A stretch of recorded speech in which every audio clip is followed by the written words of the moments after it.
嗨，大家今天过得好吗？欢迎回到理科太太。Hi everyone. 今天我们要由理科先生来讲大部分的事情。And so for this video, I wanted to talk about learning style. So this is just something that I just kind of assumed was true. If you are a visual learner or an auditory learner, or if you learn better a certain way, you should try to digest information in that way that's tailored to that so you can pick it up faster. Otherwise, you're just going to be working really hard to not be able to learn something as well. I started looking online and there's actually a lot of these different learning styles. You can find them all over the internet about different ways of learning.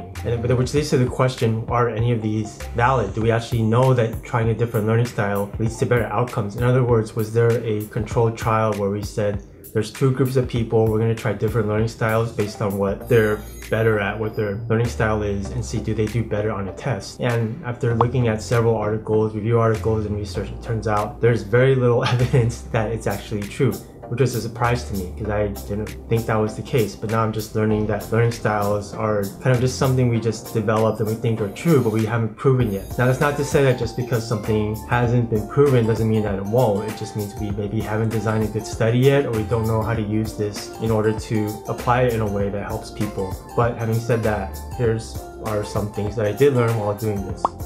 So one of the first things I learned from researching this was that even though human beings may have a preference for a style of learning, like I may be a better visual learner versus someone else may be a better auditory learner, that doesn't mean we can't change, right? We all have different abilities and experiences that make us into who we are, but we also are going to get new experiences. So maybe I'm not good at something, but I can learn, maybe later on I can be better at it. And the other thing is that a lot of materials that we learn in school or just in life, just trying to pick up a new skill, don't necessarily fit into different learning styles. So for example, if you wanted to learn music, there may not be a good way to learn it by using a different style, right? You just have to listen to it and you have to play the music, right? Sometimes there just isn't a better way. If you want to be an artist, you may have to just paint. There's no kind of musical way or auditory way to learn how to paint better. I may be wrong, but I'm just pulling out very obvious examples of some of the critiques of learning styles. So based on what I learned from researching this, these are some of my opinions. And so the first is that the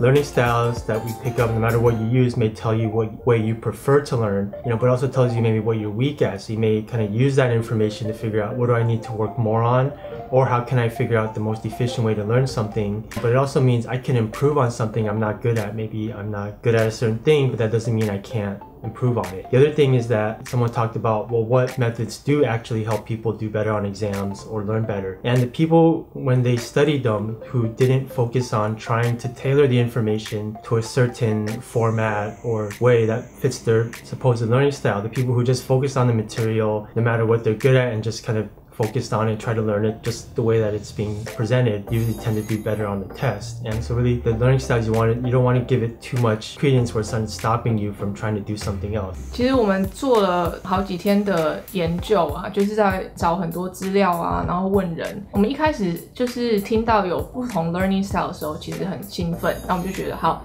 那我们要赶快去找到说我们的小孩是什么 learning style， 然后看能不能就投其所好的帮助他往这方面，就让他更容易学习。然后到我们发现说，哦，原来这个东西并不是真的有大量的被研究过。我们看到那篇 paper 的时候，其实我们深深的检讨自己，就是为什么我们会想要帮小孩去找一条捷径呢？